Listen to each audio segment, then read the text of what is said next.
Hi, welcome to Misfortune's Corner. I'm Taylor, and I'd like to spend a moment to thank you for coming back to listen. Our first episode went pretty well, considering it was our first time for any of us recording, but we'd like to thank you for your feedback and for coming back. And with that, we will move into our segment. Welcome to Heads of House. Today's topic is going to be on world building. Steve, would you like to open that up for us?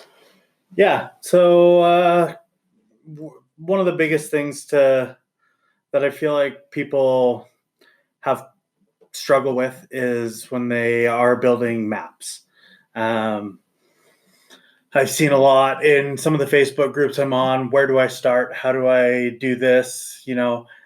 And my feeling on maps is they don't have to be these elaborate things. You see some of these amazing cartographers out there who their maps are stunning. Yeah. Absolutely beautiful maps. Well, and I'd cut in, not to detract from your comment there, but it gets overwhelming when people see that and think, oh, like I need to make a map. Like, Yeah, absolutely. I mean, you don't have to have anything. My maps are hastily thrown together, pencil drawn, crappy looking mountains and things like that on it just to show where certain things are. You don't have to spend a year on them. Exactly. And I also believe, you can take two approaches. You can go from the top down or the bottom up. By bottom up, I mean, start with one village where your group starts. Start there. And then as it goes, you're building around this village. And soon enough, you're creating this country. Or my personal go-to is I create the whole world. I draw all the continents. And then I go from there and I envision, okay, the elves come from this continent. This culture is here. This is here. This is a desert. This is, mountain ranges. And I start filling in details here and there as I envision what the world looks like as a whole.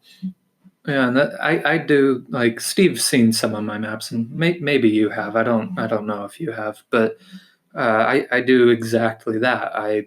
I lay out the the continent outline, but then I decide logically where a capital would be, and I just spread from there what looks like it fits, but at the same time, like what would logically be close to the capital. Exactly. Yeah. I always put the capitals either coastal or in a fork of a river because there's a lot of resources, a lot of defensible position, this or that. And I have a lot of fun doing that because it lets me be creative with the whole world. And when I can be creative, I'm having fun creating the world. I'm not feeling like I'm doing homework or writing a paper. Mm-hmm. I'm enjoying my time and I'm relaxed and I'm doing this for my players to be able to immerse themselves in this world. Yeah, I do the same thing. I mean, my current world, I went and I mapped out all the continents, the total world space, and then, I mean, I only have 2 continents completely mapped out at this point, and I think that'll last. I mean, we could play on those for over a year just on those 2 continents. Okay. Well, yeah, exactly. When you have these maps created, it gives you better ideas. Like, oh, an enemy could be based out of this region because he's taking control, or enemies come from here, or because you think about it, so like maybe this kingdom could have eradicated all the goblins and orcs, but there's a big mountain range. They can't get rid of everything. Well, exactly. Like as you map, and this is lightly touching on a later point, but we'll come back to that, I guess. But map building gives DMs an opportunity to create like general lore as they build stuff. It allows them to, like, as they're placing cities and placing mountain ranges, it, like, at least for me, like as you're building that, you see this story unfolding as you do it. Like, I remember specifically on one of the maps I made this really large mountain range, and there's one spot on either side of the mountain range that just seemed bare to me. And so I put these 2 cities in there and then decided, you know what? These cities will have been at war for centuries.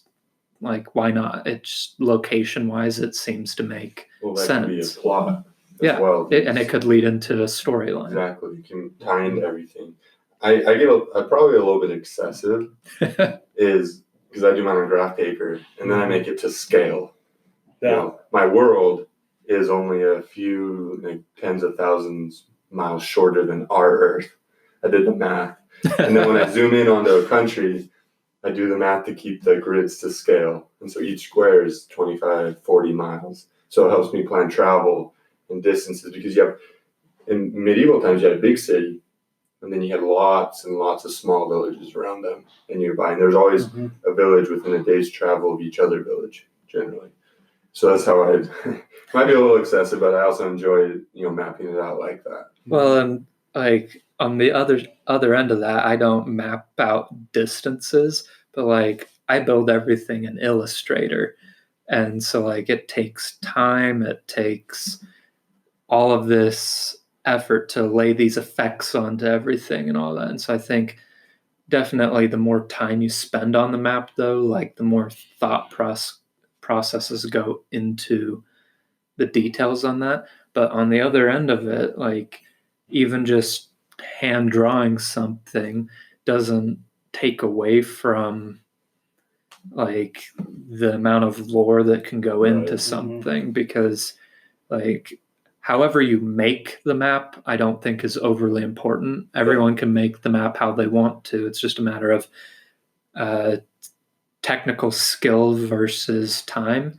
But I think what's important in map building specifically is understanding why you have something where it is and being able to hold on to that for building the world. And exactly. And can it be used for your story? And as much effort as I put into making my maps, I am the laziest person when it comes to naming cities, countries. Like people are like, what is that name of your campaign or your world? I'm like, oh, it's from a name generator online. I do that and I keep clicking. I'm like, oh, I like that one. That's the name of this continent. Oh, I like that. That's the name of the city. Like, I don't care. And so I like put so much time in making maps and then I just take the names from an online name generator. And I think naming stuff comes down to DM preference. But at the same time, like something somebody told me recently, and I didn't necessarily 100% agree with it, but I definitely thought it was an interesting point. And so I try and do it with like my villages, not so much the cities, but with villages, is oftentimes in medieval settings, villages would be named after whatever they were around. Right. And so if a village was positioned on the edge of a grassy cliff, it would be called Green Cliff or something like that. Right. And I think that's an interesting naming technique, but at the same time, just a name generator or doing what I usually do where I have a new city and I either like take the last name of somebody who's sitting nearby me and warp it and plug it in or something. Just like how you name it, I don't think is overly important, but at the same time, building lore around that name. I'm same way Jaren is for the most part. My continents, I come up with the names myself. However, cities, I kind of figure out what the region is going to be similar to in our world. And then I just go Google a list of names from that region and say, oh, this is a nice name. I like this name. And then throw them in as the cities. It's just so much easier. Yeah, well, I did the same thing. I had the city-states. Yeah. Remember Venice, Montenegro. Yeah. Just because it was like, it makes sense that they have these names because it'll help convey what these cities are in game because they can know what they are in our real world. And so you think of Venice, you're like, oh, there's lots of canals, trade, big trade. It's a coastal city. Exactly, and that's exactly what it was. It was Venice. Yeah. Yeah, and like personally, like your lore when I jumped in, like honestly, was hard for me because there was a lot of team lore, but there was also a lot of like background campaign lore that I just couldn't catch up to. Yeah, you joined in pretty late. And Yeah, so I both of struggled catching up to it, but having these little names helped me understand like where we were and what we were doing.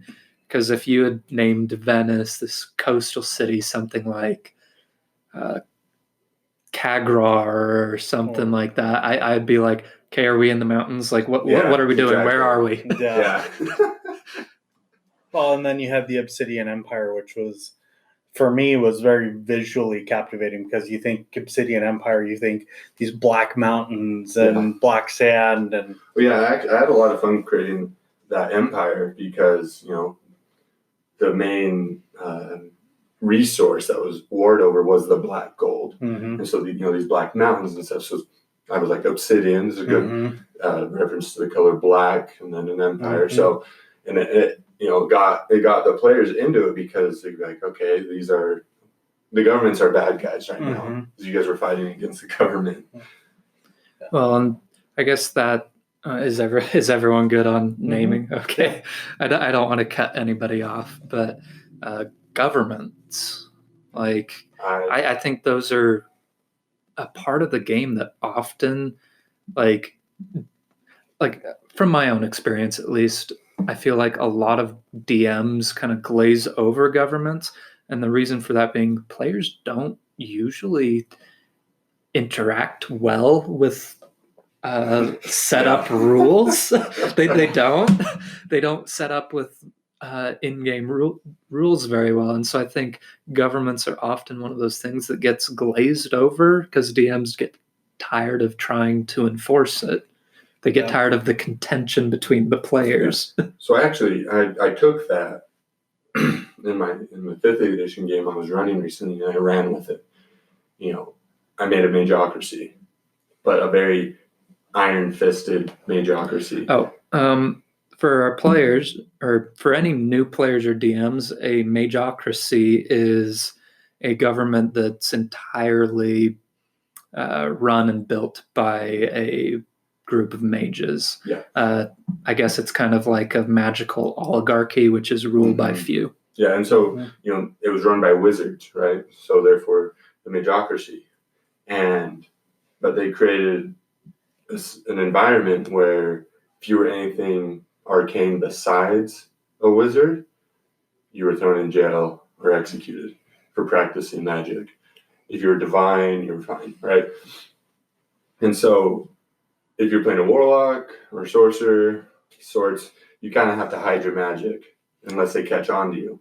And in my world, if you're a sorcerer, you don't know you're a sorcerer because your parents knew you were going to get killed, right? And so it basically had to be like you basically play like a fighter or so until you had a life-threatening experience, and then you gain access to your magic. You gain a life-threatening experience, accidentally blow a guy up, and start having a midlife crisis. You're like, I just blew, I just shot, magic missile at somebody, and you're like, okay, what's going on? And so then you got to be in fear that somebody's watching you or finds out you're not a wizard. Yeah, that's really interesting, and I think that kind of builds into world lore, which don't let me forget that because it's not on our talking points, but I definitely think that's something that I'd like to talk about is world lore. Yeah. Yeah, and I mean, governments are tricky. They're really hard to run with. I mean, I've gone the opposite spectrum on a Mageocracy from what Jaren's done. I built a very open-minded Mageocracy that my party met the High Mage in a recent, one of our get-togethers, and he was actually very benevolent and kind and sent them on a mission where he paid them quite handsomely to go and stop a minor incursion from an enemy kingdom, just by going and breaking into an ambassador's house. Yeah, and I think that's what's great is we both run imageocracies, but we've both found ways to be creative about it. Mm-hmm. And that's the great thing about creating these countries and these governments is you can build up these ideas. Maybe you have a king, but there's really some dude running. The king's more of a puppet, right? And that could be a mission. Or there's all these things to work with. Well, it creates storyline opportunity, but at the same time, I feel like governments allow DMs to provide a structure to the world that they're building, because otherwise, and we all know it, any experienced DM knows this, and for starting DMs, if you don't already know this, I am sorry, but you will find out eventually. Players, whether they're rarely malicious about it, but players will take advantage of lacking of rules. They always will, without fail. Not to fault the players. It's a natural player mentality. If there isn't a rule in place, you do what you want. Exactly. And so, in putting these rules in place keeps players in check. An example would be in Steve's campaign. We have a player, or not a player. We have a character in Steve's campaign that is a little bit of a crafter, and he regularly tries selling his runes to people in town squares.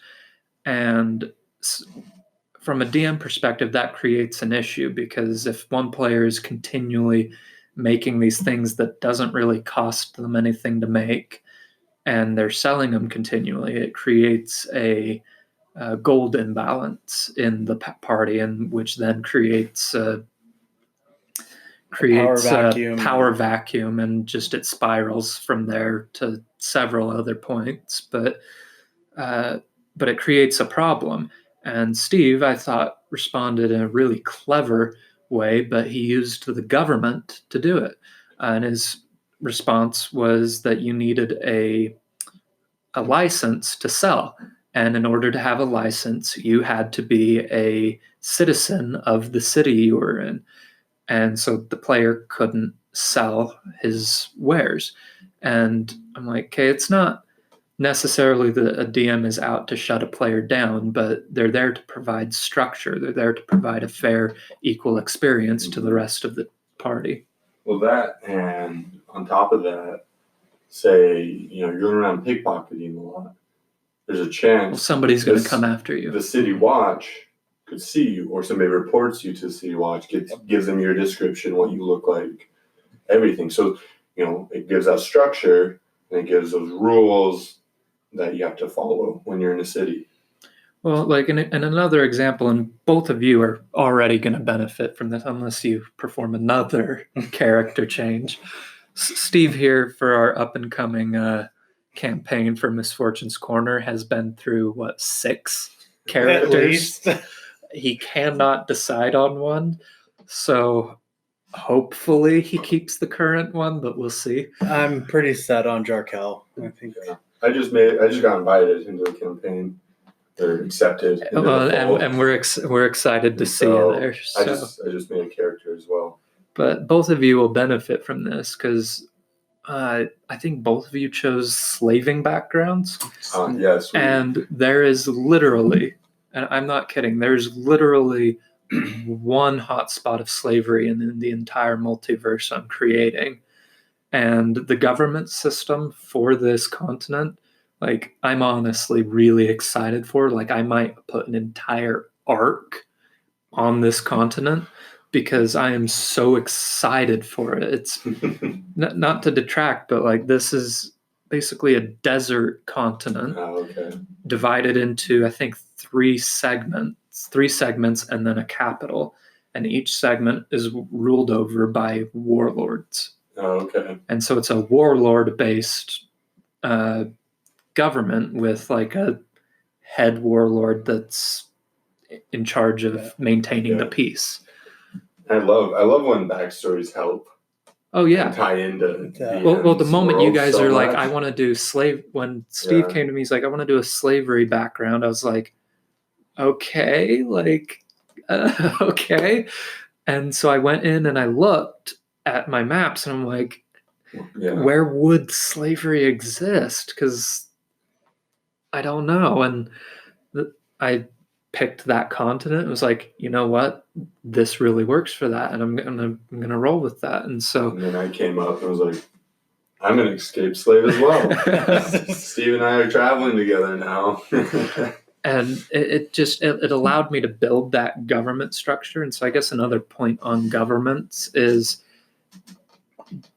doing a throwback to our previous segment with character creation. If characters can provide some really dang good background stuff, it allows DMs to build entire systems built on that. Yeah, exactly. Steve built an entire 2 sets of world lore based around Jaren's and my character. Like, That's true. Yeah, a lot of the history was based around. So I've got 3 characters that worship, or I had 3 characters who worship a single deity, and one who worships another. That's a pair of twins, aptly named the Twins, and their morals line up really well. So I was actually able to build the history of the world tied to a lot of the lore from those 2 deities, and actually find some fun things to put in that are going to be up and coming in the campaign. So sorry, no spoilers. thought I'd get an inside look here. What we're going up against here soon. But it's a lot of fun because being able to. I also have a lot of fun making it easier for the DM. Yeah. Because I always enjoy it when somebody gives me, not too much of a background, but just enough. Yeah. Like the one I sent to you, I said I was training to become a blade singer. We got attacked. I was captured. I saw my dad had died, and they had stolen his moon blade. Okay, horrible DM me, but I honestly haven't read it. You sent that to me while I was at work, and I honestly forgot you sent it. It doesn't matter. We're not playing for a couple months, but those things are like, I'm looking for my dad's moon blade. I'm wanting vengeance against anybody who does slavery.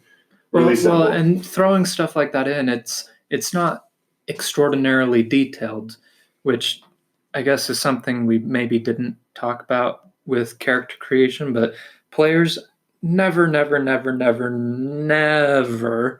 provide your DM with an airtight backstory. Never do it, because leaving holes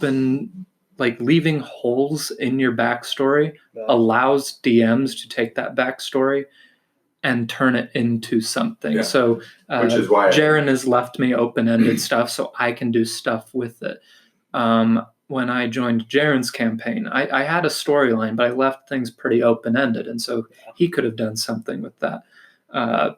I honestly had very little concrete backstory with Abaddon, but I was able to pull so much from that. Created so much out of that. And so I think leaving that open allows DMs to create these important histories, mythologies, and lore around the campaign. I've done 2 different ways. I've done more detailed backstories like I've done for Jarkel, where it's pretty detailed on what he did.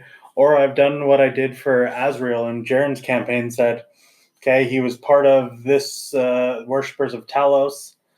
He didn't really fit in well with the clergy, made a pact with the Celestial where his sister witnessed it. She was running off to tell everyone. He ended up having to kill his sister and is fleeing for his life. Yeah, and I was able to, if the campaign hadn't ended so soon, I would have been able to incorporate very many different aspects of that, as in, the clergy know who you are. They're on the lookout for you, but also your family specifically is hunting you. Yeah. And so that was a whole nother larger arc that was always kind of shadowing what you guys are doing. Well, and I think stuff like that is really important because, not to say that every campaign is going to be based, or not every campaign lore or history or government is going to be built based off of your character backstory decisions, but it definitely helps, and it helps DMs narrow down some lore that's specific and important to your characters, because honestly, DMs could create history and lore and all of this stuff, and most of it is probably not going to ever be relevant. And so giving these open-ended backstories helps DMs create lore that is going to be interesting to you and interesting to what the party's doing, and so on. But I think the same is relevant when you're creating your maps, your cities, your governments, is you don't want to be too oppressive with everything you've written. You want to be able to give them enough of what they need to know and how to function in that city, or how to get around through and do quests, and they know the terrain, but you don't want to be too over the top. Well, and you kind of want to leave it ruins immersion a little bit. Kind of touching back on government, when you it ruins immersion a little bit when you have somebody steps into a city and you just go, okay, here's the rules, blah blah blah, or somebody tries doing something like, you can't do that. It ruins immersion a little bit. And so if you allow the players to naturally learn consequences of doing stuff, it creates that scenario. Honestly, I think players should be locked up and that's one of the good ways for them to learn. Say they break a law, they get caught. They should spend a couple nights in jail, where the rest of the party either just lets them sit and rot because they were stupid, or commits another crime and jailbreaks. I mean, I think it would be a lot of fun to DM for that and say, okay, well, you guys now are wanted, and there are wanted posters for you all over this town. Well, and stepping outside of that, though, mechanically speaking and player ego speaking, the appropriate response to that is not to break out just to prove you can.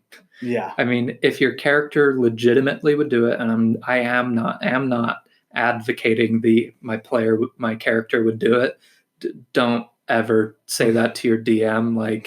I've honestly read a few posts that I would have dismissed the player from the table, but don't ever pull that card. But if your player would try and break out, sure, fine, go for it. But never let your player ego override what would or should happen in a situation.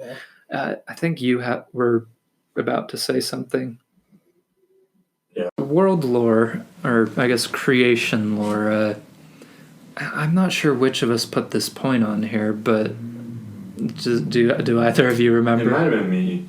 I personally enjoyed writing my creation lore for my campaign. So what do you mean by creation lore? So I did it by the creation of the world, and I felt like, so my creation lore is essentially this in a nutshell. There was the god, nicknamed the grandfather now by the people, but he created this world, giant landmass, a kind of similar to Patagonia in ancient times, prehistoric times. And so that, and then he created, started creating the races, essentially. And then there were a lot of wars, and he's like, guys, come on, I created this whole world for you. So he breaks up all the land masses. And that's kind of why all the land masses... a Tower of Babel. Yeah, kind of. And that's kind of why all the all the continents have the shapes they do, because if you slide them all back together, they form the landmass. And then he's like, then they go to war again. He's like, all right, I'm out. So he basically creates or ascends the next 8 gods. He's like, all right, I'm out of here. He's kind of gone now. And so that's I did that to give context to why the world was shaped it was, and why the gods were what they were. And all the different. Okay, so I guess by creation lore, you kind of mean like in the setting where a campaign starts, how did things get to where they are? Yeah, and so it kind of explained why the different races were from different continents and this and that. I definitely think creation lore has a little bit of importance. Yeah, I don't think it is the most important part of you creating a campaign by far. It was something I enjoyed writing. Definitely. And so it's something to look at. Well, I have something like that in what's coming up for Misfortune's Corner. There's dang it, what did I call it? Zalith. Oh, Zalith. Okay. Zalith is basically a dead world. It's this world. It's the world where like all of the Underdark gods and the Drow and basically that whole whatever you want to call it, that whole grouping of things. It's where all of them came from, but they like destroyed their world through constant infighting and wars and all of that, and so they migrated to other worlds to escape their dying world. And so like the world's still accessible to players, but like that's kind of like my creation lore of how these dark races got to where they were. And so the dark races essentially run the planet. Yeah, like Underdark. Yeah, they migrated from this world to the underground of all of these other worlds. Which I haven't done any of the creation lore personally for my world. It's not something I really thought about. Well, a little bit though, with Abu Sir. The fact that it's this black sand desert just blasted into oblivion because this massive war took place there. Wherein the gods, the evil gods, were trying to take over the world in and of itself, and were fought by the champion of one of our deities, who happened to be like the eldest great worm gold dragon to ever have lived on any world, talking like almost 10,000 years in age. Fought them and was ultimately killed and blasted an entire region of the world into this massive black sand desert. It's pretty cool. Yeah. Which, I don't like what Jaren said. Creation lore probably isn't anywhere near the top of like most important facets of world building. But it's definitely, like, it's fun for the DM, but it's also, like, it provides a little bit of, like, some deep storytelling for the players. Yeah. Because without these details, like in the example I gave with Zalith, like, does it matter where the dark races came from? No. No, not at all. But the fact that I created this world provides some interesting storytelling, and should the players choose to interact with it, it's something they can interact with and go and do something with. And it's there. Yeah. And maybe there's a plot there. Yeah. Maybe we're there. Maybe we visit the world. Well, and I mean, there are certain places where I guess I've done a little additional where historically there was one landmass where we had a character who was in a coma for 3,000 years who remembered it as a solid landmass, comes back from his coma, and it is a group of islands, because in the last 3,000 years there have been wars and cataclysmic events wherein the landmass and the solid one city that was there is no longer there. Right. And I think as a DM you have to be careful, maybe is the word, on what kind of histories and mythologies you present. Because sometimes I say something, and then they're like, "Oh, tell me more." And you're just like, "No, I don't have that prepared." I didn't write anything about this. I can talk about this. Well, on that though, like, it's important to have things like that flushed out beforehand, but being careful about bringing up new stuff in game. Like, if you're gonna bring stuff up in game, package it so that like it answers all of the relevant questions, and then if a player tries interacting with it, have a planned side rail for them to go on, so that you have time to build. Like the thing I've run in was, to go to a city I hadn't planned for. It's there. Like, I created the country and city and everything, but I didn't create anything. And so they're like, "Oh, what's up with the city?" I just give some quick things, and they're like, "Well, tell me more."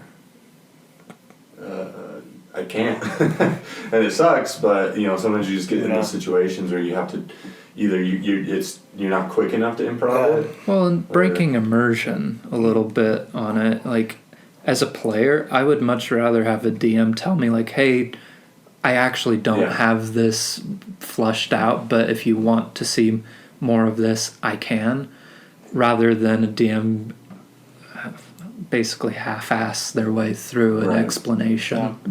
One of the things I actually do in my notes is I have a list of random names for NPCs. I have a random list of names for shops. Well, you don't want to do the Boblin the Goblin? Yeah, so... I just say insert name here. Come up with something. So it helps, like, when I get into a situation like, oh shit, I didn't develop this character that they're running into.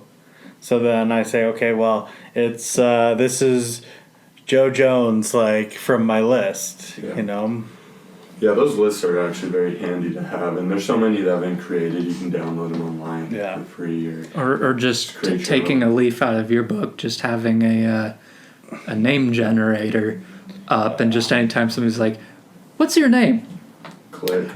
My name is Hargeth. Yeah, it's always something weird. I'm like, I don't care. I'm rolling with it. But. Yeah, and then there are even things out there. I've seen memes posted on Facebook on how to generate names for taverns, and it's got different columns for whatever. And you just look at it, and you end up with a name like the Sexy Goblin or something stupid like that, and you're like, that's what it is. Yeah. It's the Sexy Goblin. Like, hey. It's the name of the tavern. What you gonna do about it? You can buy it. Yeah. Spend all the money I've given you. Buy a building you'll never come back to.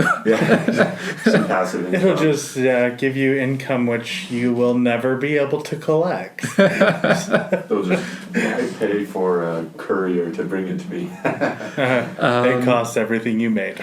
So, I guess, like, that's creation lore for us. It's a pretty simple, straightforward thing, but important histories, like, how do you decide where important history should be placed? Well, I think it's important to take a look at, does it affect the players? With the important history I made was the Obsidian Empire. It does impact the players and the decisions they make and where they are. It impacts everything they're doing, and so they need to know that history in fairly detailed manner, or to the extent where they can understand what's going on, so then they can know the importance of what and how they interact with that history. And I think that one thing that helps is having something written down. Like, I put together a brief history of my world, and then I sent it to all my players. You guys all got it, and it was so everyone could see the history that they would already know as players from this world, so that they could actually utilize that knowledge and be like, okay, well, I know that this war has been happening for the last 3,000 years on this continent, So if we really want to, we can go and try and stop this war from continuing and figuring out why it's still going on. Well, and presenting that information also supplies players with information that they could potentially use for future characters should they require one in the same campaign. An example being Alistair. Alistair's more than likely going to make his debut coming from Abu Sir, a war-torn desert section of the world. Yeah. And so, like, me having been given that important history and that important current event that's going on allows me as a player to, if I'm paying attention, to supply that information. Yeah. And I think that history is really important to have because it allows players to make informed decisions in game, but it also allows them to make informed meta decisions should they need to. Yeah, absolutely. I think that creating, the history and letting players utilize it to build characters is very important. It allows them to feel like their character's a little bit more invested in the world.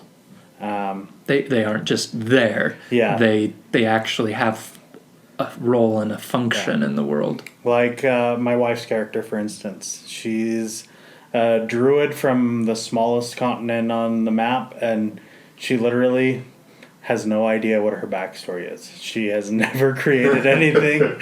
She just, like, my character wanted to go on an adventure. Yeah. I'm like... Well, I did the same thing with my first character. DM's like, can you give me a backstory? I was like... What's that? I was like, I'm on an adventure, just... I think it takes some time of learning the dynamics of D&D to be able to write a backstory that's worthwhile. Because, I didn't even write one for my first... probably 3 characters I've ever played in my life. Yeah. Didn't really write a backstory. Well, and backstory kind of like we keep going back to backstory here, but like it's important. It really is because it helps the players, it helps the DM, but backstory I think really helps with creating important history as well because it allows the DM to not necessarily create history for the player because, like, as a DM, I think it's important to lightly work on that. But, like, creating important histories in the sections of the world where it is going to be important for the players. Like you commented earlier, like, if all of the players say that their origin point is on this continent, there's very little reason to create complex, important history for a continent on the opposite side of the world. Because, like, unless your players get really creative or just don't care about travel time, like, chances of them getting to the opposite side of the world in a campaign isn't very likely unless it's a very long-term campaign. Right, and these histories become important to varying degrees when you're creating your holidays, your cultures, and the different seasons around, because maybe the war, if an area has a winter, they're not fighting a famous war in the winter, so the holiday marking that war would be during the summer or spring, and so that gives us an opportunity to make the world more immersive, which is something I really lack on. I've never taken the time to build a calendar, really map out days, because to me it's a little overwhelming. But Steve did a pretty good job with it. We just had a festival, we were at, and we got to do all these things in the game. Yeah, and I actually had a lot of fun. You don't have to go in depth with it. I literally pulled the months from a Sanskrit calendar, and I pulled the days of the week from another calendar, and I was like, it works. It's easy. So you're telling me that you didn't do a full Skyrim level calendaring system? No. And as far as years go, if it was even important, I have it set up based on PDC, which is pre-deific calamity.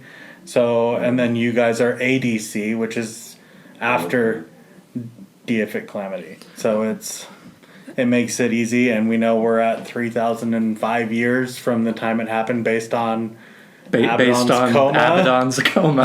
And the fact that he's been back in the world for 5 years. We need to make that a standard of time. Abaddon's coma.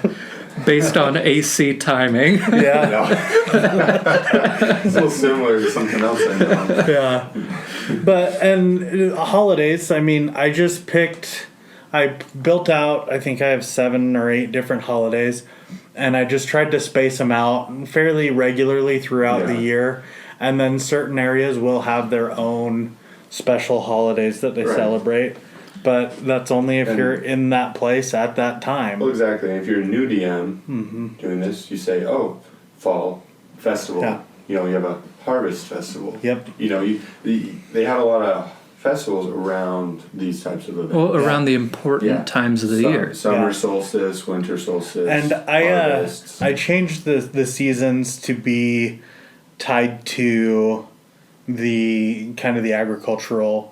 But they have like the awakening, which is when plants start to grow. Right. Slumber, which is for winter when plants are sleeping, and so on and so forth. Spring was always a big time for celebration. Yeah. Because they had survived the winter. They survived, and not as many people died as last year. Yeah. Who knows? But Cousin Ned lived. yeah. Damn it. Quick head count. 1, 2, 3, 4, 5, Yeah. 6. Damn it! He's right there. He didn't freeze to death. Mythology. Okay, so quick. This hard shift, but like I've actually been itching to talk about this because I personally thoroughly enjoy this mythology, and I think to some degree creating this as you go is kind of just nature of being a DM, but like, how do you create the mythologies of your world? Like, an example would be Steve's stance on Winterwolves. In Asgaroth, there's like one continent. There's one continent with Winterwolves, and in the rest of the world, Winterwolves are like borderline extinct. They are to the point that they are so rare that our druid who managed to end up with a Winterwolf animal companion. Yes, I know rules is written that is not allowed, but you know what? The kind of DM that I like to throw little bones like that to my players, where it's like, I just got the most awesome mount or animal companion that you can ever get. So she's got people offering her 20,000 gold pieces for this. As a level 6 character in 3.5, that is a pretty significant amount of gold to where you could be like, I am now your god within the party. Well, at any level, I think that's a pretty good chunk of change. Compared to 5e, that's a ridiculous chunk of change. Absolutely.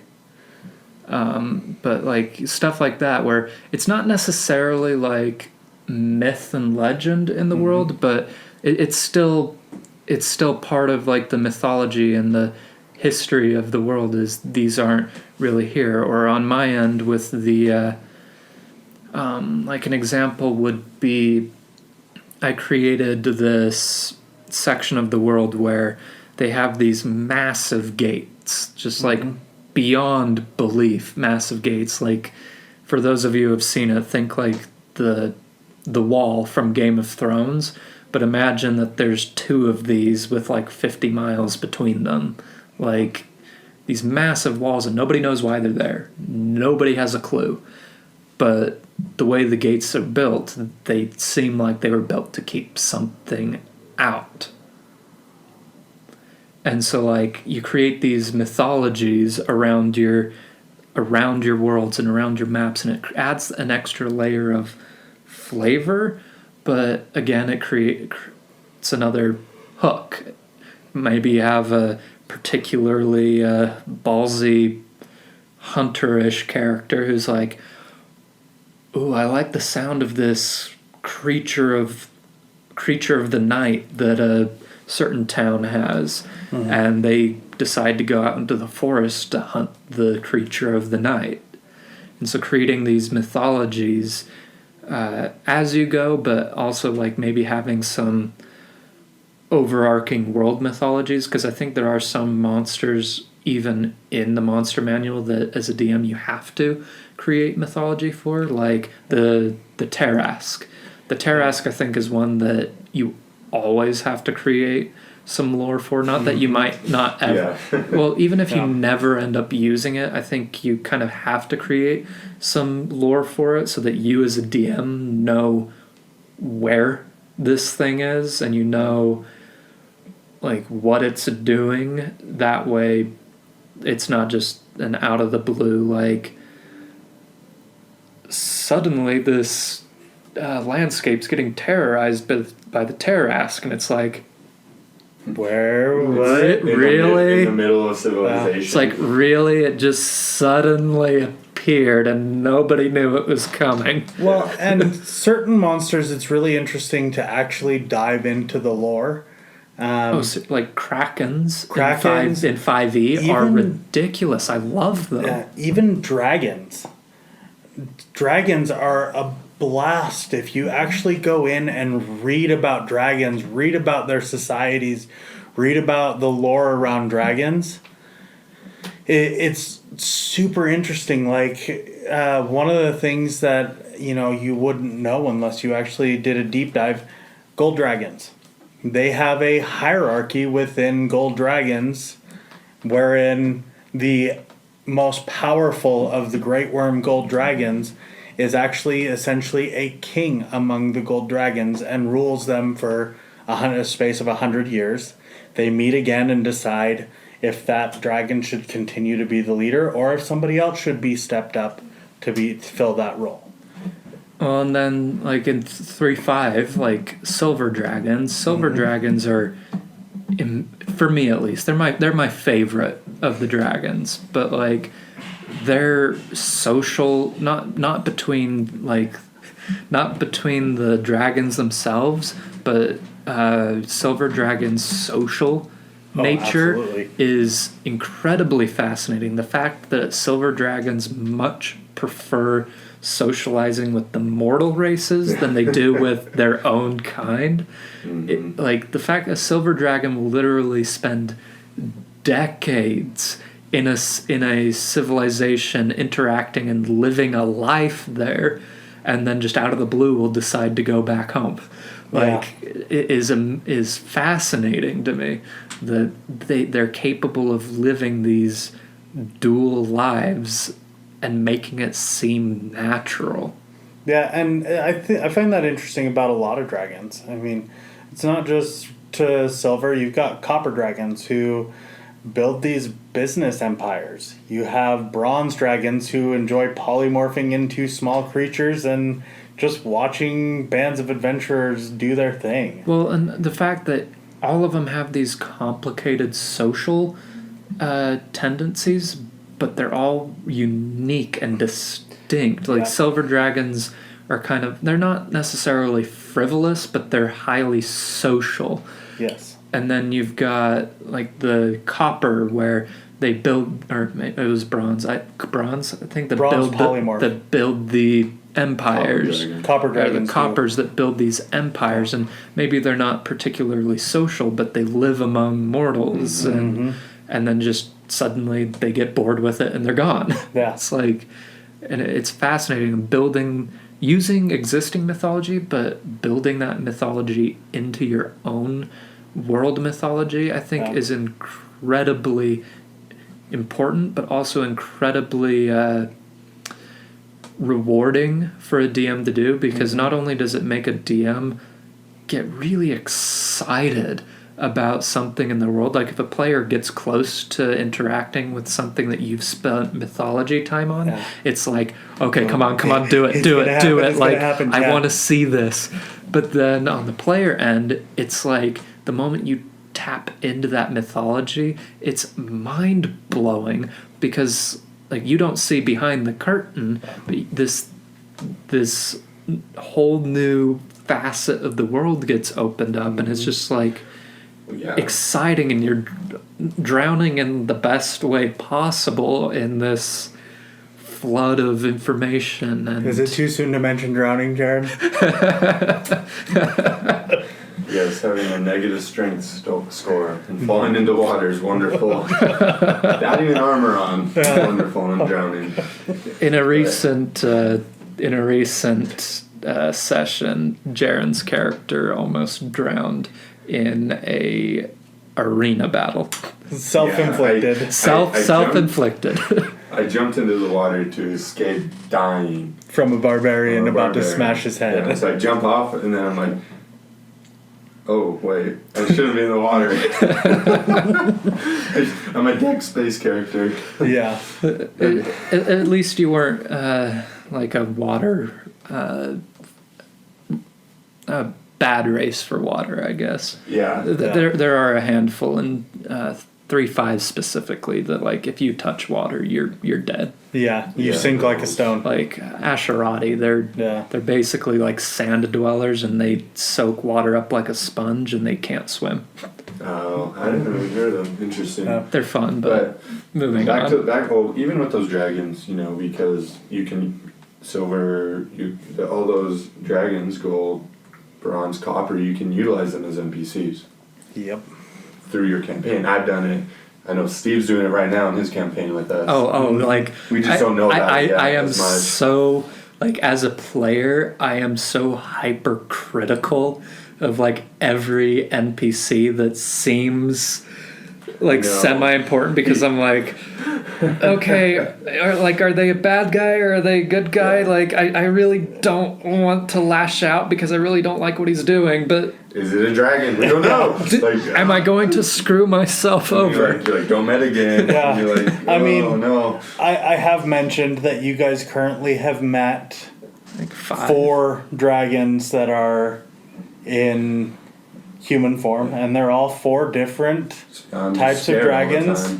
Kind of rolling along the dragons, because this still kind of plays in with our mythologies. I think according to Raw, at least, or rules as written, at least for 3.5. I'm not sure about 5e. I haven't looked into this a whole lot with 5e, but in 3.5, I know that the metallic dragons can all shapeshift, but I don't think greens.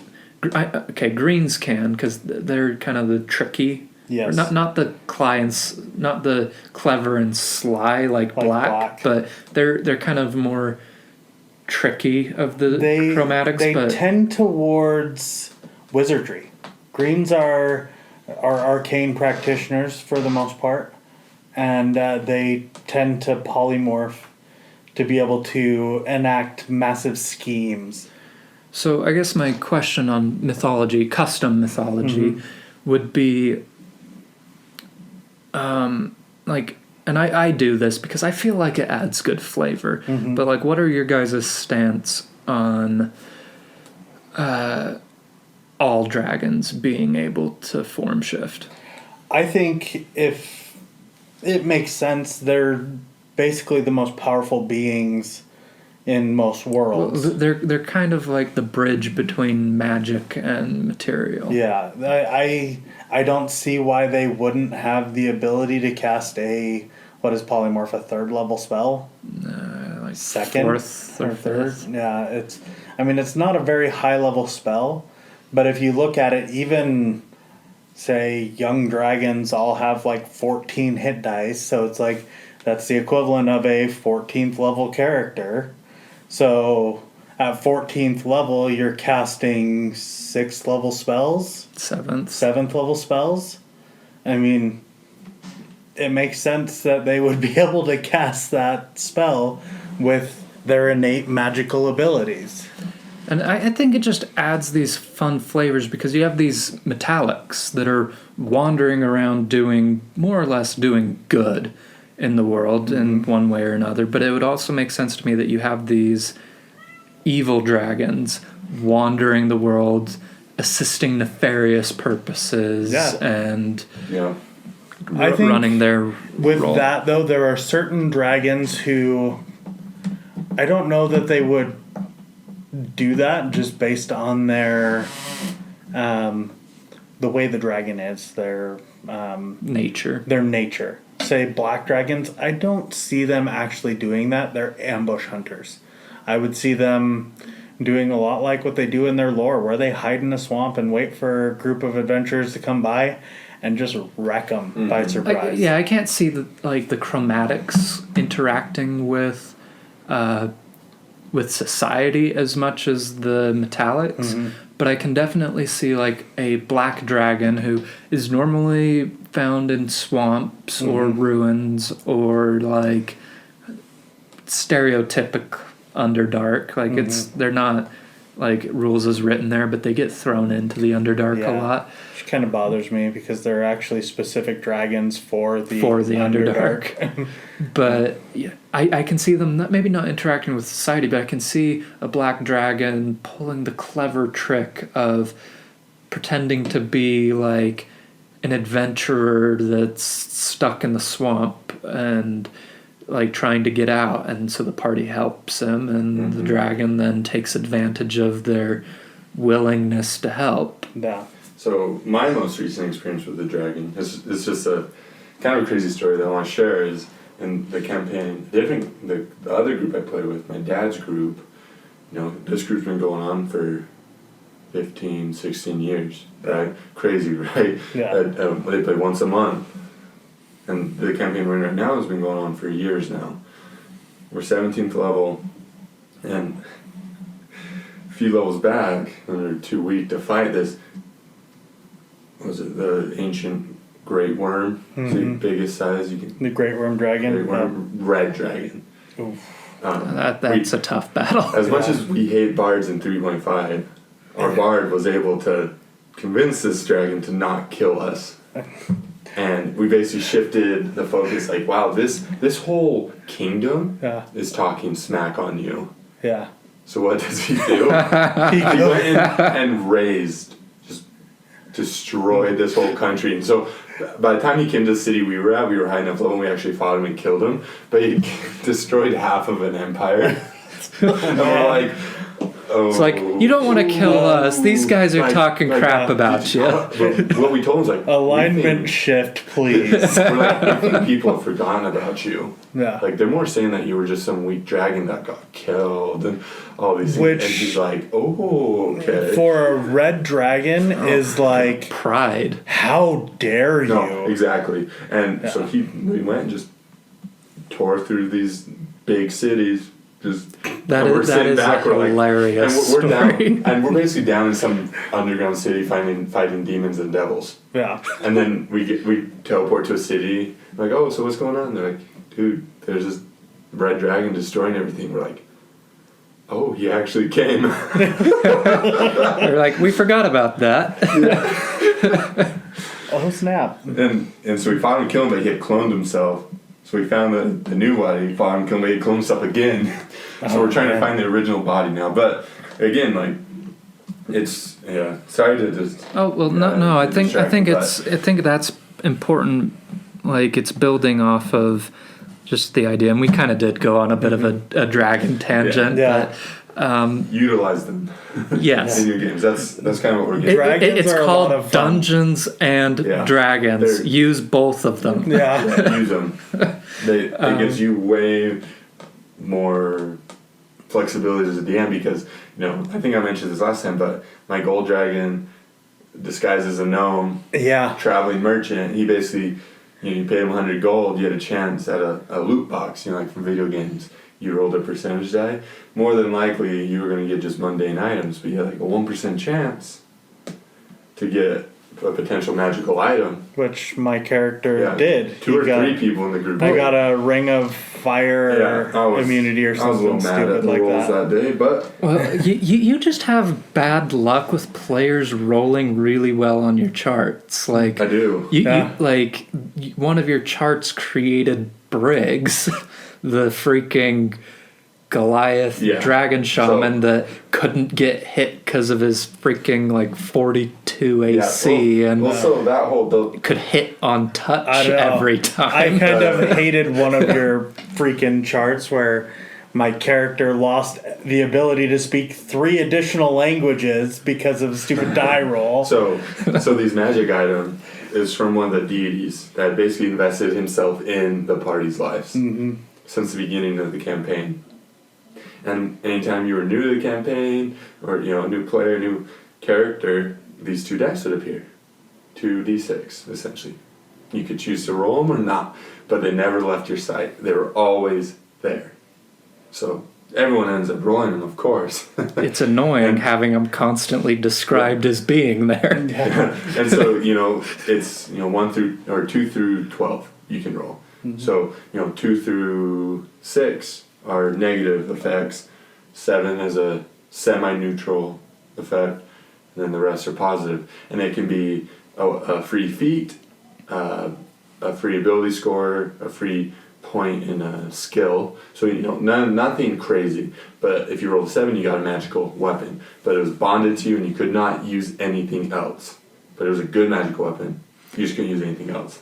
And so I ended up rolling for a 7. Was it a maul? And I had a Goliath Great Hammer. I was playing a Goliath, and so my Great Hammer got this enchantment on it called 3/5 enchantment. I guess enchantments kind of went away in 5e. Yeah. But it was this enchantment called Brilliant Energy, which kind of sucks. It sucks good. A little bit. Basically, it makes it so you're 100% ineffective against undead. But on the other end of that, stick out like a sore thumb. Oh, you stick out like a sore thumb because like the head of my hammer was glowing like the freaking sun 24/7. But it essentially made it so that I always attacked against touch AC, and I'm not sure if that's a thing in touch does 5e. not exist in 5th edition. Yeah, so in 3.5 there were 3 tiers of AC. There was your normal AC, then there was flat-footed AC, which just anytime a target was denied its dexterity modifier, and which was just minus the dex, and then there was touch AC, which was your AC minus your armor and shield bonuses. And any magical items. Yeah, it's basically it leaves you with your dex bonus. If your character uses wisdom to its AC, you keep that. But it's just your character minus anything you're wearing. And so I got this enchantment on my hammer that allowed me to hit against touch. And so with a fighter type class that normally rolled like upwards of 20 to 35 per hit, he always hit everything. Yeah. And so I just created this indestructible tank of a character. Yeah. But anyway, man. But I made this as a part of the mythology with the god. But it helped with some immersion into the party as well, because every new character got a chance to roll on this, so everyone felt connected to the mythology of the story. And then mythologies, of course, mythologies and history and lore and all that build into the calendars and the holidays and the seasons, and we kind of went over that. I don't think that's a very in-depth topic. It's pretty straightforward. Just if you plan on using holidays and seasons, incorporate a calendar into your game, because it really helps you keep track of it, but it also allows the players a chance to get these little occurrences or interactions that they normally wouldn't, like festivals. Festivals are something I feel like most players don't get exposure to, and I feel like it's something fun because it's like it's less stressful. It creates this scenario where it's like, okay, the chances of my character actually dying here aren't very high, so I can actually go full tilt into something and not be overly concerned about it. We also had a potluck, like we ate food. Outside of game, we created like a party scenario. And I mean, one of the things that was a lot of fun with it, I think, was the storytelling competition. You know, just little things like that where your players really get to go in and say, all right, I want to tell this awesome story and write this story and actually enact it. You say, you know, for me, it was fun to see everybody else get involved in that. And I actually had a lot of fun writing it in and bringing in characters that are out of lore that you would never get to see in a campaign setting outside of where they're from. I mean, I decided Elminster would be fun to come in and tell a story as, you know, this old wise sage who has so much knowledge. Well, and like, obviously, like, we're all storytellers because we're DMs, but outside of D&D, I am actually a bit of an entertainer. I love entertaining people. I did a prose and poetry segment in high school, and like I just love entertaining people. And so when this storytelling thing came off, I was honestly like, and Steve could tell you, I was pissed that I was not playing a charismatic character. Yeah. Because I'm like, my character probably would not involve himself in this. Yeah. And like, I found a way to kind of get into it a little bit, but I was honestly like, an opportunity to do this and my character wouldn't. Yeah. Like, oh, I was ticked about it. But I guess that kind of like the festivals and all that builds into culture. Mm-hmm. And I think culture is, I feel like culture's like, it's not at the forefront, it's not like the front three, but it's definitely a very important piece of world building because it establishes how people react, how people do stuff. An example would be classic culture is that the goblinoids are bad races, and it's because of their culture, but also natural alignment and all of that. And like a twist on that, like in the upcoming segment for Misfortune's Corner, I've decided that Faerun has a gentle, kind of accepting culture. All of these goblinoids and such are not viewed as these horrible kill-on-sight races. Everyone has equal opportunity to be the bad guys. Yeah.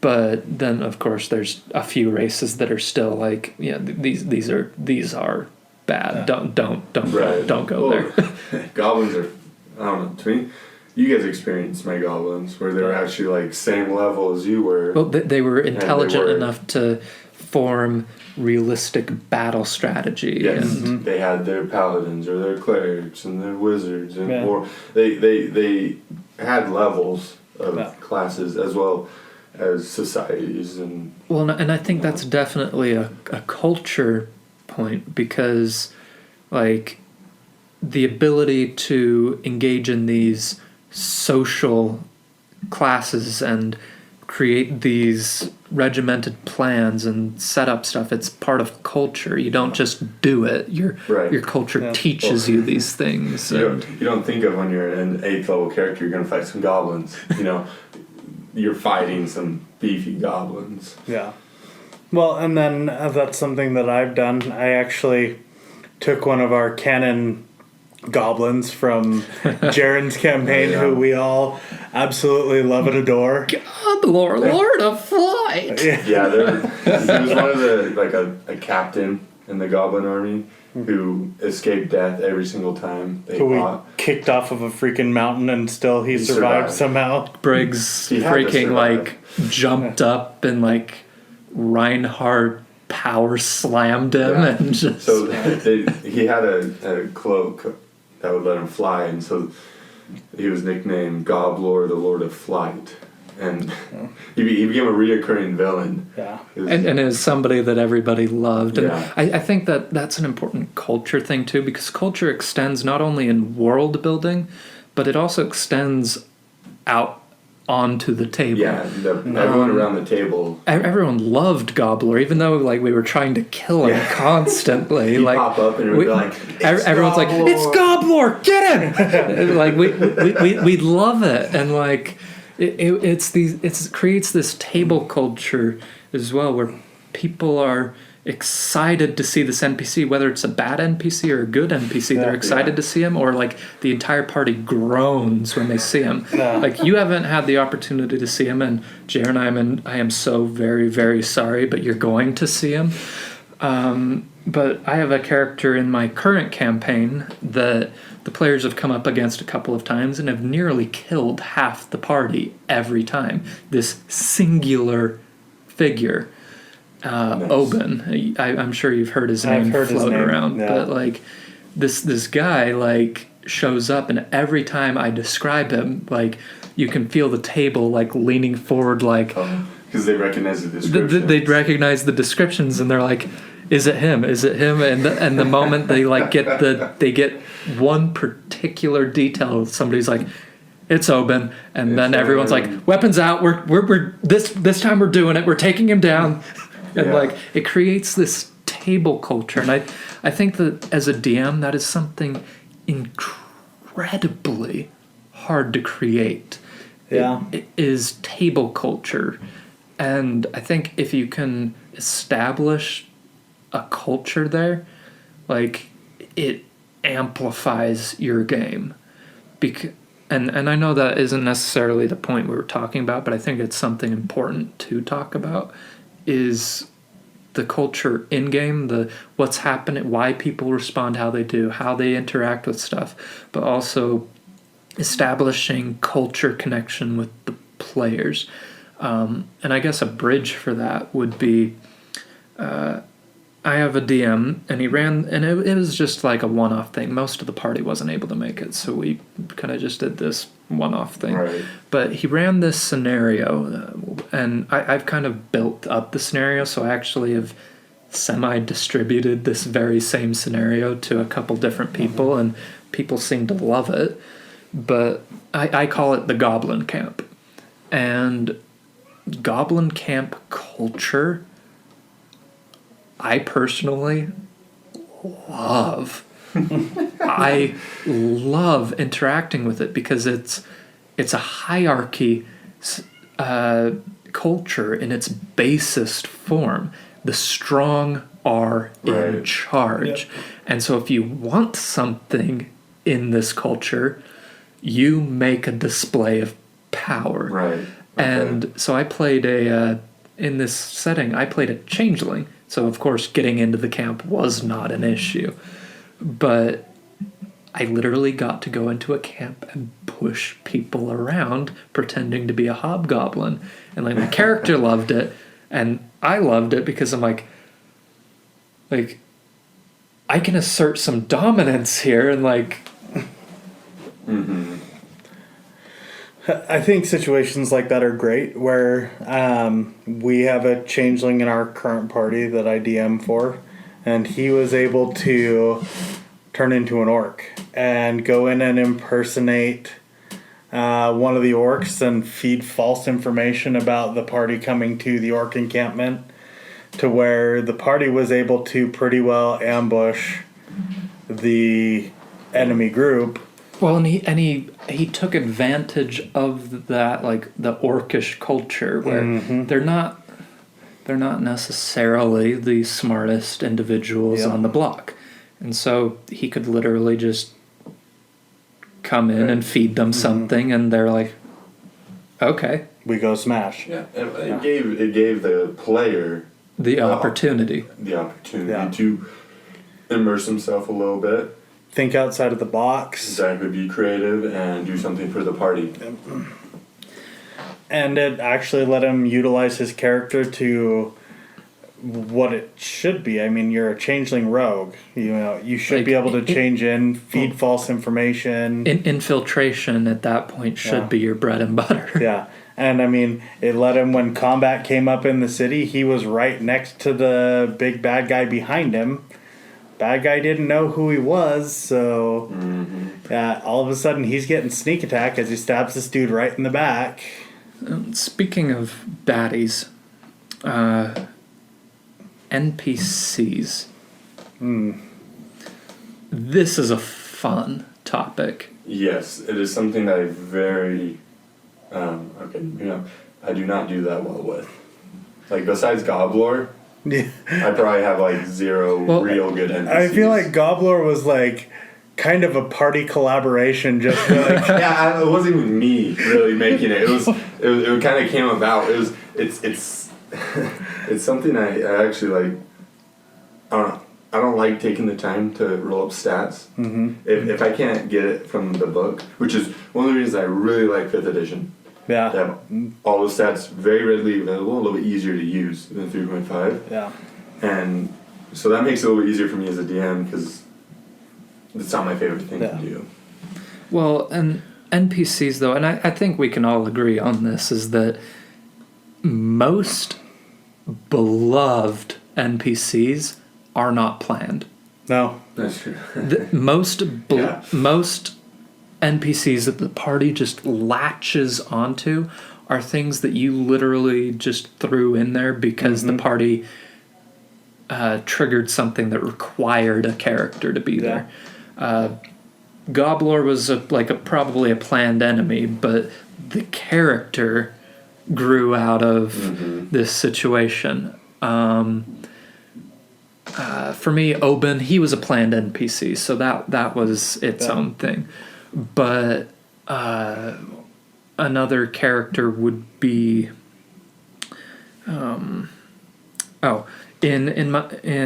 the campaign I'm currently running, there's a character that wasn't planned, but an outside source suggested something to me, and I was like, okay, this could be fun, and I wasn't planning on it being a big thing, but I made it work, and it spread from there. A character called Lucky MacGyver. oh, A dwarven bartender, heavy Scottish accent, owns a bar called Tipsy McStaggers.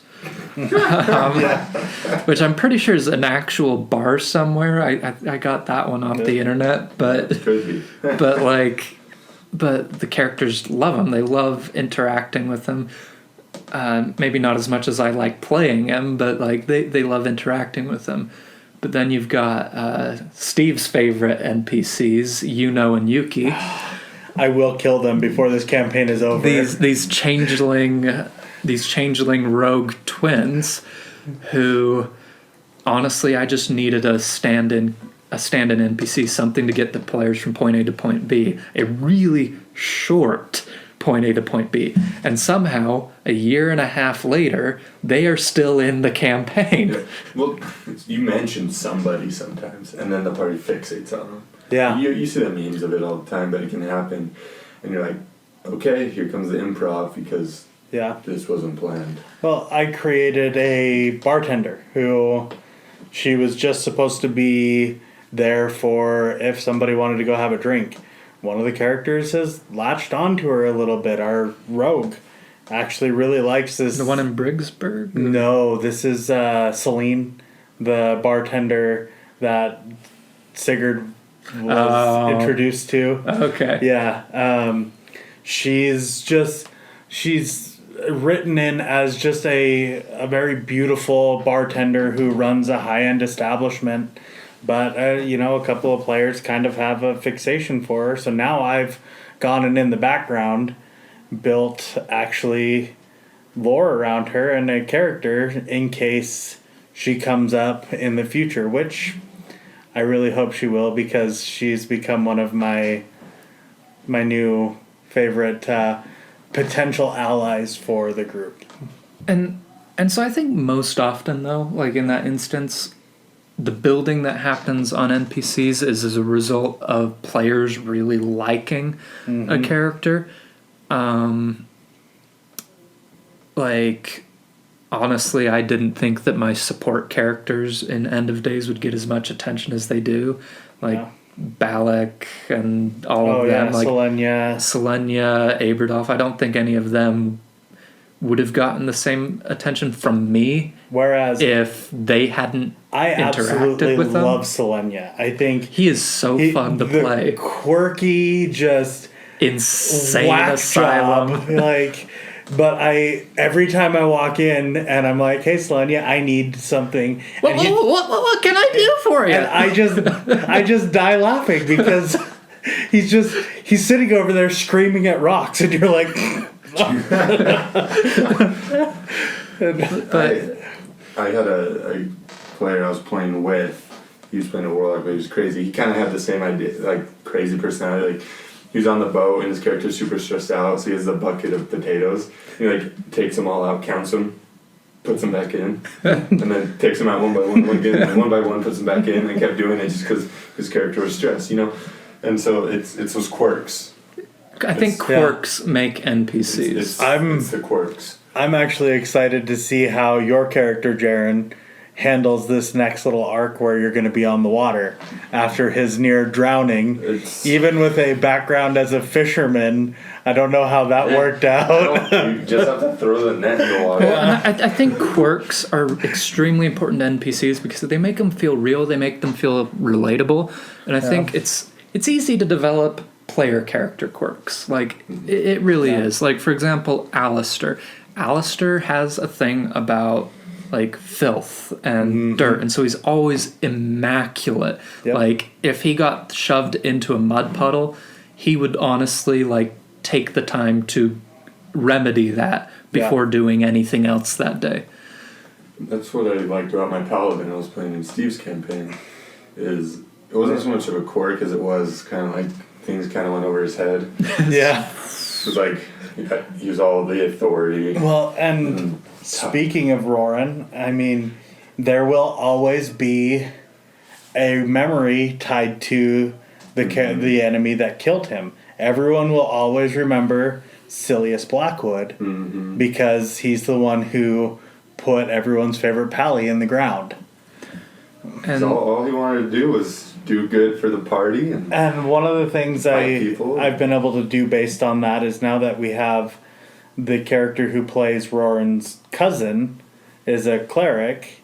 He recently went through a sainting ceremony, which, for those of you who don't know, there is a template in 3.5 where your character can become a saint, and they get some actually ridiculous, insane, really and from my perspective, annoying. It's really good, but you have to waste 3 feats on exalted feats that are borderline useless. Yeah. Which again, for non-3.5 players, in 3.5 you get a feat every 3 levels instead of the opportunity to take one every 4. In 3.5 you straight up get one every 3 levels, and they do a little bit. They're not as they're not as 5e. powerful, but there are With the right combos. they can be. But yeah, so you have to use. You get more feats, and for a lot of things like this template, you have to take 3 exalted feats. So exalted feats are a little bit different than normal feats because they come from the exalted handbook. And for example, you have to start with basically the sacred vow feat. When you do that, if you break that vow to your deity, you lose everything. You lose all the feats you've taken from exalted, and then you're disqualified permanently from getting the saint template. Yep.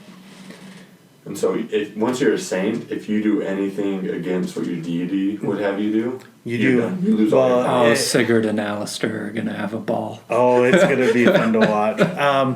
But it allowed me to write in an NPC, or to bring Roran back as an NPC in celestial form. And now I made mention to Jaren as it was his character, and to Sigurd as it's going to be his spell. That when he casts Planar Ally, he is going to start summoning Roran in celestial glory. So you'll see a familiar character hit the battlefield when he casts it. Well, it's fun for people to see. Well, it's fun flavor, and it's fun for the players to be like, still have Roran be part of the team. Yeah.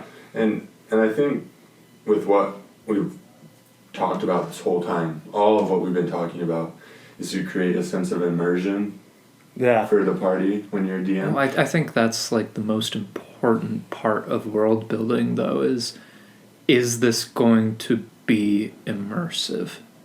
Yeah. Are the players going to enjoy it? Yes. And if they don't enjoy it, they're not immersing themselves in your story. Yeah. They don't feel emotionally attached to their characters, to the party members, to all this stuff, right? Yeah. And so they need to be immersed in the world. So we kind of like went on a quirk spree, but as far as NPC building goes, like if you're planning on an NPC being there and you're building an NPC, what points or pointers do you have? Focus on making them, depending on if they're going to be a good character, bad character. Focus on making them, if they're a good character, align them with the party's goals. Whereas if they're a bad character, polar opposites. Make them something that the party will absolutely detest and want to go after. So create their personalities and create their objectives in line with what their purpose is. Exactly. For example, I think, and this is a really hard one to do because honestly, I don't understand how players do it. Like sometimes they are the biggest idiots on the face of the planet, and then other times like you drop the vaguest of details, and suddenly they know exactly what's going on. He's got a mustache. He must be bad. But like one of the hardest NPCs I think to create is the subtle bad guy. Yeah. The bad guy they don't realize is the bad guy. Yeah. For me, I love having dynamic bad guys where either he keeps eluding you, right? But he's also doing stuff in the background. He's gaining an army. He's getting stronger. He's accomplishing this. He's doing this or that. And so if you guys like, oh, we're going to do this quest, he's still doing what he's doing. Yeah. Right? It's not, oh, let me wait for them to come back. You know, there's the real-time movement of you guys plus what's happening around and you. NPCs that have moving story. Yeah. Like Oben, for example. You haven't had the pleasure of interacting with him. Of shooting him in the face. Like throughout the campaign, he's slowly been doing his thing, slowly been changing. Yeah. Basically, when the party first met him, he was a vampire hunter. And they just so happened to be escorting a vampire at the time, so thus why they ran into him. But they basically they beat him bad, and he got away. But from that point on, his goal in life was bringing down their party, and at this point, it's drove him to madness. And so, like, he's done things that are completely against his code and alignment to get at this party. And so creating these NPCs that have stuff going on in the background and that are moving and changing, and basically you're treating this NPC like they were a real person, creates a really strong NPC. And I think that that's important for NPCs, is that they have good motivations. They have good foundation blocks. That way, if players put them to the test, it doesn't just fall apart because of that. And I think that those foundations are required for that, because I don't know, I've had especially early in this campaign, I had moments where the party would ask like, well, why are you doing this? And I'd state why the bad guy was doing this, and then they throw this out there, and I'm like stalling because I'm like, oh, dang, that's a really good point. Like, and like having those firm blocks for important NPCs, especially your bad guys, and especially for your big baddie, is important. And I feel like one of the things I've lacked on is tying the the big bad into the campaign, really. He's been mentioned a couple of times. But I at the same time, though, I don't feel like, in your campaign at least, I don't feel like he's become an important part of the campaign yet. Yeah.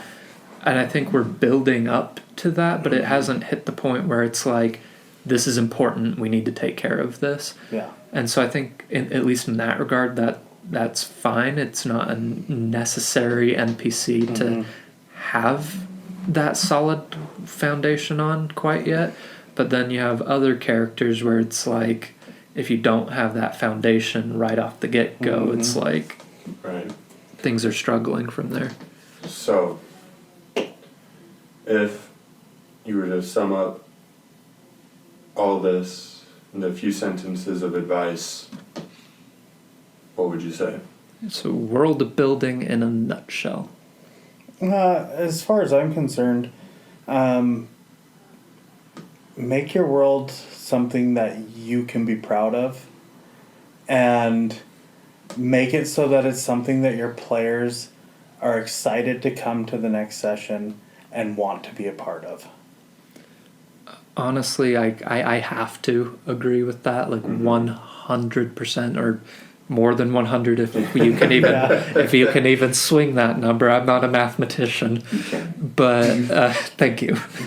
But you, it's just, if you don't show up to a session excited to open this world up for your players, you're doing something wrong.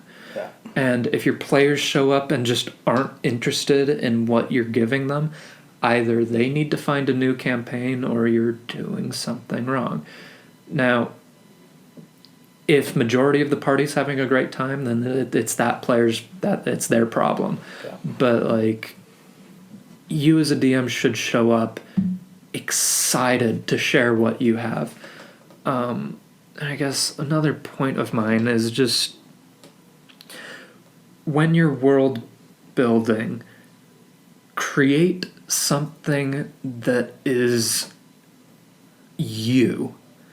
Like, if you as a person really don't enjoy dark themes and sick and twisted world happenings, like people torturing kids or whatever else Don't put it in there. you want to go into, don't put it in there. Like, just don't. You're the god of the world. Exactly. You're the god of this world. You're its creator. If you don't like something being there, you are under no obligation to put it there. And honestly, if players try dragging that in, I know it sounds bad, but don't let them. This is your world, especially if you're creating a homebrew world. Like, this is your world. You do what you want with it. Make it yours and put your own personal flares and signature in there. If you're running a module or a campaign setting, find something about that world that you love and just grab that and build it. All right. I like what you guys said. It's great. All right. Thank you for listening if you made it this far. We appreciate everything. This is just new to all of us, and we want to get better and bring the best for anyone that's listening. As always, if you have questions for us, because we do have a couple more talking points on our list, but after that we really hope to talk about things that you want to hear about and try and help you as players and DMs enjoy your gaming experience to whatever degree you're capable of enjoying it.